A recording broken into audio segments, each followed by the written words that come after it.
is going on, you guys? Lindy Endzone is back again with another video today. Man, am I treating you giving you an extra treat that's not exactly to my schedule, but earlier today I dropped a trade scenario for the Dallas Mavericks and a little idea I had on what they could do to acquire some help before the trade deadline. So with that being said, I thought, you know what? Maybe I can get one of my first mock drafts in for the Philadelphia Eagles since the 2021 draft is right around the corner. This is going to be the Kyle Pitts, as you can see on the screen, the Kyle Pitts and Jalen Hurts edition. So, and what I mean by that is obviously with the sixth pick, we went with Kyle Pitts. So we're not looking at that quarterback that can, that can take the role away from Hurts or from a competition's perspective. I wanted to make this mock solely on just building a new foundation in the era of excuse me of the era of Nick Sirianni and um, basically for the moment use use all of the picks that we have and just build on this team moving forward for the future. So let's get started. If you like I said in the previous video today, if you like the content, you know, drop a like on the video, hit subscribe. I'd love for you know new people to come with me on this journey. I'm only 3 subs away from 50, halfway to 100. It's been a pretty humbling experience so far, and I'm loving every minute of it. But let's get into this. So for my first mock, I transferred it from a very popular site is the Draft Network. So for ease of navigation, I just transferred my picks to a Word document so we can go over it from there. So obviously, with the sixth pick in the draft, so we're not necessarily going with um, picking a bunch of receivers. We want to get the best guy available, versatility, size, rumored speed. Today it was recorded like a 4:46 for his dash. So this guy, I mean, there is not much more that you can say with Kyle Pitts with just how much he brings to the table. And you know, if we want to surround Jalen Hurts with talent, this is a way to do it right here. Let's head to the 37th pick number 2 for the Eagles. I went with the linebacker. I know it's a pipe dream, and I understand last year's draft we picked a linebacker in the third round, which he really shouldn't have gone in the third, but because it was somewhat Jim Schwartz influenced, we know how much Jim Schwartz loved his athletic players, and he kind of went um, he kind of went with athleticism over IQ per se, um, and that was one thing that stood out to me. It was in one of um, Nick Sirianni's interviews, and I'm not sure if I remember if this was one with or without Howie Roseman because he did have two. It was a double interview with Dave Spadaro, and then there was a press conference where Howie Roseman and Nick Sirianni worked together answering questions. It may have been from the interview with Dave Spadaro. Don't hold me to it, but um, Nick Sirianni pointed out about he really puts a huge focus on um, just the players' knowledge and love for the game of football. And I feel at times that's where Jim Schwartz kind of lacked in a sense because he really loved those guys. He really loved those guys that had, a lot of athleticism in their repertoire, and Davion Taylor is one of those guys. So this time, um, basing off of our needs at linebacker, I went with Jabril Cox out of LSU. Um, he's and this is a guy who can um, who can kind of fill the void that our linebackers are lacking right now.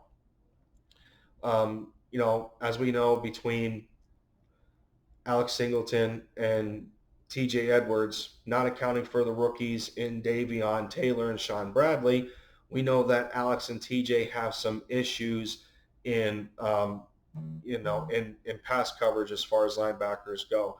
And this is where Jabril thrives. So when you're comparing him to Alex and TJ, they're the total opposite.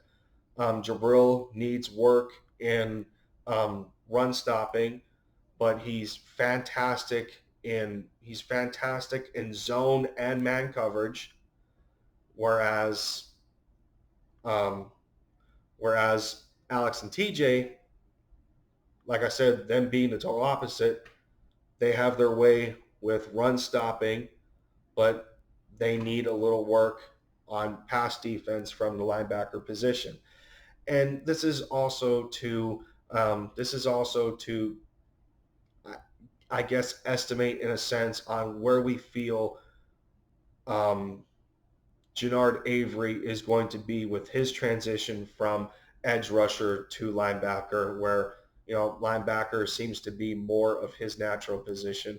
Um, you know, until we get further down the road of this offseason and maybe once the draft passes, we'll know at some point where Jannard is in his in his development at linebacker. But yep, second round, taking Jabril Cox out of LSU, just to help add some depth and a little bit of improvement to the linebacker position. With the 70th pick, I went with a interior defensive lineman, a DT, in Jay Tafel out of USC. His game kind of resembles his game kind of resembles Fletcher Cox a little bit in where he he attracts a lot of double teams, and I think if you bring in a guy like that to work with none other than Fletcher Cox, he could be I feel he could be a good replacement down the road. So and just to continue to add depth to the add to continue to add depth to the defensive tackle position as well.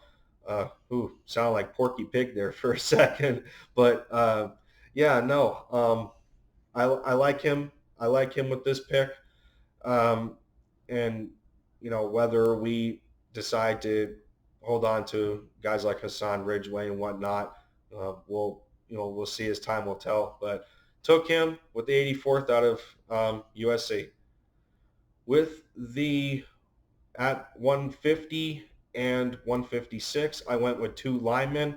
That would be Jackson Carman out of Clemson. I went with Jackson just for the sole reason of the fact that he's kind of in a similar mold to Lane Johnson, 6'5", 245.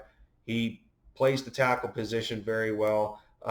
The only thing that kind of gets in his way is his like side to side movement based on the analyst notes that I gathered on the Draft Network in reviewing these players, and obviously if you put him behind the Pro Bowler in Lane Johnson, that is him. And the other point that I was going to bring up when we include Trey Hill in the mix is um, the thing with these two back to back. And again, we don't know. This is just a mock draft, but I was fortunate enough to have the opportunity to take these two back to back. One thing that they share is versatility. Jackson was able to play both guard and tackle. So when we talk about versatility, we were hoping that Jack Driscoll would have that that he would have that sort of thing. Isaac Seumalo kind of has that sort of thing. We've seen, I think it was Jordan Mailata play both tackle sides. So if I mean, when it comes to the offensive line, I don't put my trust in anyone coaching staff wise other than Jeff Stoutland. You know, to get these guys where they need to be, especially when we're talking about development. I just brought up Jack Driscoll. I just brought up Jordan Mailata. How far Jordan has come. With those nagging back injuries. Australian rugby player, looked great in the time that he was given for Philly with the with the revolving door of an offensive line that we have had. And the same goes for Trey Hill in this case. He's had experience moving around at both guard positions, I believe. So when you're talking about hopefully the return of Brandon Brooks, you got two fantastic offensive linemen for these rookies to work behind. You got a phenomenal offensive line coach. So good combination right there. So 156, I went with a corner from Tennessee, Bryce Thompson. He's a good he is a good developmental prospect for the outside corner spot. Um, I think he comes in at 5'11", 195, around those measurables, if I can remember off the top of my head. And I think he also has special teams experience. So nothing much to say there other than, we are kind of thirsty for we kind of have a thirst for the outside corners, and what better to continue to add to the the developmental side of it. When we seen last year, we had to put Michael Jaquette out there, and Kevon Seymour had to see some snaps, and guys like that. So just adding to the core, just adding to that core would definitely help. And then let's move on. Taking my quarterback. Our quarterback comes in the 189. That would be the sixth. I think this was the sixth. It was either the fifth or sixth. I can't remember. Sorry about that. But we take our quarterback in the fifth or sixth round. KJ Costello out of Mississippi State with the 189th pick. Um, Again, Jeffrey Lurie, Howie Roseman, love their quarterbacks. He is the prototypical quarterback that these guys like to take. 6'5", 225. He's got huge arm. everything that we've seen, from the likes of, how Carson Wentz was, and Nate Sudfeld, quarterbacks that had good arms. We've seen Jeffrey Lurie talk about Nate Sudfeld at one point in the offseason that, trying to say that Nate had the biggest arm at the biggest arm at camp. So, but yeah, developmental quarterback here. From what I remember from the notes, the only issues that KJ really deals with is just excuse me, I lost my train of thought for a second, but his issue is just getting past the second level of pressure, and that's where it affects his decision making, and it affects how he reads and surveys the field, where his receivers are, all that kind of good situational stuff. But again, developmental quarterback, need a camp body, so I'd go with KJ Costello. As we round out the list here, we're getting towards the bottom at pick 224. I take an edge rusher in LaRon Stokes from Oklahoma. Another nice developmental piece. Comes in at, I think he was about 6'3", 250. Um, nice, nice piece to work behind. Brandon Graham, the likes of him. Um, that's all I really got for this pick. So yeah, we know we need a little bit of edge depth with, um, you know, Brandon Graham is slowly going to be coming to a close here in his career. Um, don't know what we're doing with Vinny Curry yet. He's still a free agent. Um, we're keeping Derek Barnett on that $10 million fifth-year option. Um, Josh Sweat, um, Jannard Avery moves to linebacker, so he's not in the edge rotation anymore. So we're going to go with LaRon Stokes out of Oklahoma for 225. We get to 234. We're going to take a safety, Sean Davis from Florida. Um, the one thing I like about Sean from reading the notes is that this is the kind of this is he would be a good Jonathan Gannon guy. Shows very good versatility, um, especially in cover two schemes and split zones. So another good developmental piece here. He's not afraid to go after the ball, but the one thing from the notes is he seems to have a tendency to only try to intercept the ball with one hand, and something like that should be really easy to work out of a kid. So um, I'll take my safety at 234, and then with the last pick or no, excuse me, that is not the last pick. At 240, we're going to take, to humor some people, we're going to take another Stanford receiver in Simi Fehoko. Um, he was Stanford's big play guy, comes in and I think his measurables were about 6'4", 227. Get another sizable receiver on the roster. Uh, you know, since we're going with Kyle Pitts at 6, yeah, I get it, but at the same time, when I'm thinking about guys like Jalen Rager and Greg Ward's on the smaller side, and Quez Watkins is only about 6 foot. John Hightower is somewhat of a speed guy. He comes in at about 6'1", 6'2". We don't really have many options for red zone packages.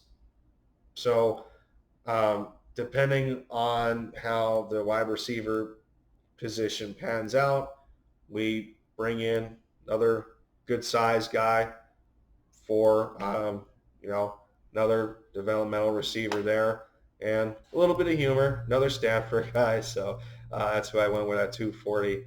And then for the last pick, or excuse me, he's actually 234.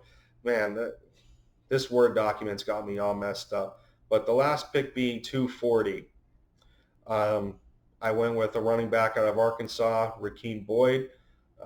He is your linear downhill runner.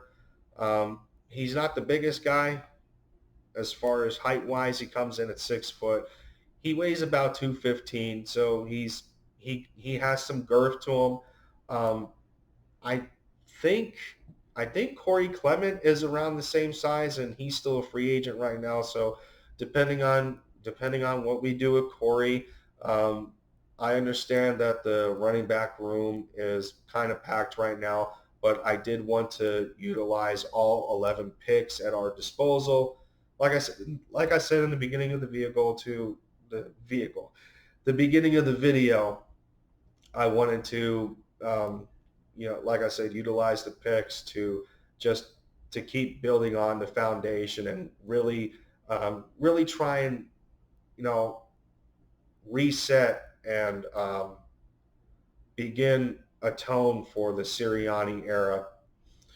Um, yeah, so we'll take a good downhill runner here, and Rakeem Boyd could help on special teams. So I mean, we got we got stuff to figure out running back when we're thinking of when we're thinking of the health of Miles Sanders and Boston Scott and Elijah Holyfield. We re-signed Adrian Killens to a 2-year deal. Jason Huntley is still here. Guys like that. So yeah, that's going to round out one of the first mocks um, for Lindy End Zone for the Philadelphia Eagles 2021 draft. This is the Kyle Pitts edition. Um, Maybe, depending on this video, how this video is received, I may do another mock to y'all's liking. If you want me to start with a different pick at 6, let me know down in the comments if you want to see me do another mock. That's going to conclude this one. Thought I'd put this in. I thought I'd put this in behind my Mavs trade scenario. Give you guys a little bit of extra content in one day. But yeah, I like as always. I appreciate the support y'all are giving me with this, and that's gonna do it. This has been Lindy Enzo, and I'll catch you guys in the next one. See you later.